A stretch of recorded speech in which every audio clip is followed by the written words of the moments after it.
অবশেষে ব্যাপক জল্পনা কল্পনার পর ব্যাপক নিরাপত্তা ব্যবস্থার মধ্য দিয়ে শুক্রবার সকাল থেকে শুরু হচ্ছে প্রথম দফায় ভারতের 18তম লোকসভা নির্বাচন।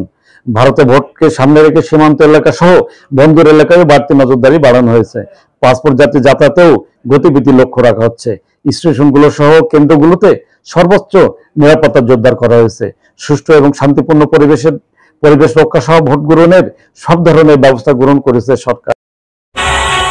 দেশ বিদেশের সব খবর জানতে, দেখতে, শুনতে, শিক্ষা, স্বাস্থ্য, যোগাযোগ, ভ্রমণ, বাণিজ্য ও বিনোদন সহ বিভিন্ন বিষয়ে সবার আগে সব প্রতিবেদনটি দেখুন ভয়েস অফ কলকাতায়। 19 এপ্রিল থেকে দিল্লি বাড়ি দখলের প্রথম দফায় লোকসভা নির্বাচন শুরু হবে। প্রথম দফায় ভোটের জন্য প্রচারাভিযান বৃহস্পতিবার শেষ হয়েছে। এই পর্যায়ে 21টি রাজ্য এবং 4টি কেন্দ্রশাসিত অঞ্চলে বিস্তৃত 102টি আসনে ভোট নেওয়া হবে। এর মধ্যে রয়েছে পশ্চিমবঙ্গের 3টি আসন, কুচবিহার, জলপাইগুড়ি ও আলিপুরদুয়ার। পাশাপাশি তামিলনাড়ু 39টি, রাজস্থানের 12টি, উত্তরপ্রদেশের 8টি, মধ্যপ্রদেশের 6টি, মহারাষ্ট্র, আসাম এবং উত্তরাখণ্ডের 5টি করে এবং বিহারের 4টি, অরুণাচল প্রদেশের মনিরামপুর, মেঘালয়ের 2টি করে এবং ছত্তিশগড়, মিজোরাম, নাগাল্যান্ড, সিকিম, ত্রিপুরা, আন্দামান ও নিকোবর এবং জম্মু কাশ্মীর, লক্ষাদ্বীপ এবং পুদুচেরির 1টি করে আসনে এই দফায় ভোট গ্রহণ অনুষ্ঠিত হবে। অবাধ ও সুষ্ঠু ভোট গ্রহণ সুনিশ্চিত করতে নজিরবিহীন নিরাপত্তা ব্যবস্থা জোরদার করা হয়েছে। ভোট চলাকালীন যে কোনো অপ্রীতিকর ঘটনা এড়াতে কড়া নিরাপত্তার মধ্যে ভোট অনুষ্ঠিত হবে। মোট ভোট 1,87,000 ভোট কেন্দ্রের জুড়ে সকাল 7টা থেকে ভোট গ্রহণ শুরু হওয়ার কথা রয়েছে, যেখানে 18 লাখেরও বেশি ভোট গ্রহণ কর্মকর্তার দ্বারা পরিচালিত হবে। ভোট কেন্দ্রগুলো সন্ধ্যা 6টায় শেষ হবে প্রথম দফায় ভোট গ্রহণ। প্রথম দফার ভোটে 16.63 কোটিরও বেশি ভোটার, 134 জন নারী প্রার্থী সহ মোট 1625 প্রার্থীর ভাগ্য নির্ধারণ করবেন।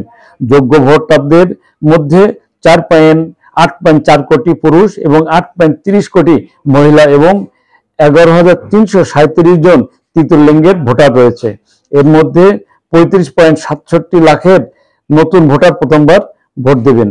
প্রথম দফায় ভোটার ময়দানে বিশিষ্ট বিজেপি প্রার্থীদের মধ্যে রয়েছে কেন্দ্রীয় মন্ত্রী নীতিন গডকরি, সর্বানন্দ সোনোয়াল, কিরেন রিজিজুর, জিতেন্দ্র সিং এবং কে আন্নামালাই, ইউপি মন্ত্রী জিতিন প্রসাদ এবং তামিলনাড়ু বিজেপির সভাপতি। কংগ্রেসের হেভিওয়েটদের মধ্যে রয়েছে লোকসভার উপনেতা গৌরব গগৈ এবং মধ্যপ্রদেশের প্রাক্তন মুখ্যমন্ত্রী কমলনাথের ছেলে নকুলনাথ। দলটির আসামের জোরহাট সংসদীয় আসন থেকে গগৈ এবং মধ্যপ্রদেশের হিন্দওয়াড়া থেকে নকুলকে প্রার্থী করেছে। ভোটের ময়দানে অন্যান্য বিশিষ্ট প্রার্থীদের মধ্যে রয়েছেন বিহারের প্রাক্তন মুখ্যমন্ত্রী জিতন রাম মাঞ্ঝি। তিনি বিহারের গোয়া থেকে হিন্দুস্তানি আওয়ামী মোর্চা সেকুলার HAMS প্রার্থী হিসেবে প্রতিদ্বন্দ্বিতা করছেন। এদিকে ভারতের নির্বাচন কমিশনের ইসি বলেছে যে কোনো নির্বাচনে এবং এই নির্বাচনে শান্তিপূর্ণ সুষ্ঠুভাবে পরিচালনার জন্য বেশ কয়েকটি সিদ্ধান্তমূলক ব্যবস্থা গ্রহণ করেছে। ভোট প্রক্রিয়া নিরাপদ করতে ভোট কেন্দ্রে পর্যাপ্ত পরিমাণ কেন্দ্রীয় বাহিনী মোতায়েন করা হয়েছে। সমস্ত ভোট কেন্দ্রের মাইক্রো পর্যবেক্ষক মোতায়েনের সাথে 50% বেশি ভোট কেন্দ্রে ওয়েবকাস্টিং করা হবে। ভারতের জাতীয় নির্বাচন কমিশন সুষ্ঠুভাবে ভোট গ্রহণের যাবতীয় ব্যবস্থা নিশ্চিত করেছেন।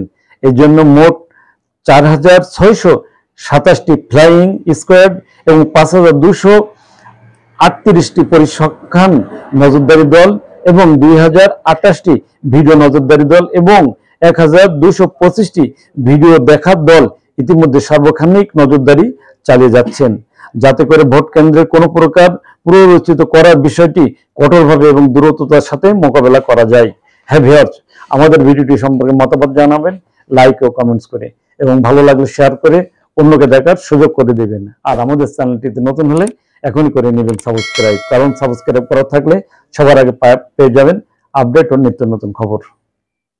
বিভিন্ন বিষয়ে সবার আগে সব প্রতিবেদনটি দেখুন ভয়েস অফ কলকাতা।